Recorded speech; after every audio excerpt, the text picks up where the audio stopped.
സ്നേഹവന്ദനം. രാവിലെ ഒരു കഥയായാലോ? ക്ഷീണിതനായി ഹോട്ടൽ മുറിയിലേക്ക് മടങ്ങുകയായിരുന്നു ഒരു പ്രശസ്തനായ മനഃശാസ്ത്രജ്ഞൻ. ഹോട്ടലിൽ വെച്ച് ഒരു യുവാവ് അദ്ദേഹത്തെ തടഞ്ഞു. "സർ, എനിക്കിപ്പോൾ തന്നെ ഒന്ന് സംസാരിക്കണം. വലിയൊരു പ്രശ്നമുണ്ട്." ക്ഷീണിതനായ അദ്ദേഹം അത് ഗൗനിച്ചില്ല. "എനിക്കൊന്നിനും വയ്യ, നാളെ രാവിലെ കാണാം" എന്ന് പറഞ്ഞ് അദ്ദേഹം വാതിലടച്ചു. പിറ്റേ ദിവസം രാവിലെ അദ്ദേഹം താഴെ എത്തിയപ്പോൾ കാണുന്നത് ഒരു വലിയ ജനക്കൂട്ടമാണ്. രാത്രി അവിടെ ഒരു യുവാവ് വാഹനത്തിന് മുമ്പിൽ ചാടി മരിച്ചത്രേ. എല്ലാവരും അതൊരു ആത്മഹത്യയാണ് എന്നങ്ങ് ഉറപ്പിച്ചു.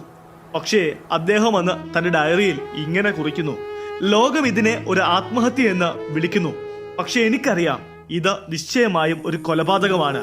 ആ കൊലപാതകി ഞാനാണ്. ഇന്നലെ ഞാൻ അവനെ ഒന്ന് കേട്ടിരുന്നുവെങ്കിൽ ചിലപ്പോൾ അവൻ ഇന്ന് ജീവനോടെ ഉണ്ടാകുമായിരുന്നു." പലപ്പോഴും മറ്റുള്ളവർക്ക് വേണ്ടത് പണമോ പരിഹാരമോ അല്ല, അവരെ കേൾക്കുവാനുള്ള മനസ്സാണ്. പ്രാർത്ഥന കോട്ടയായിരിക്കട്ടെ.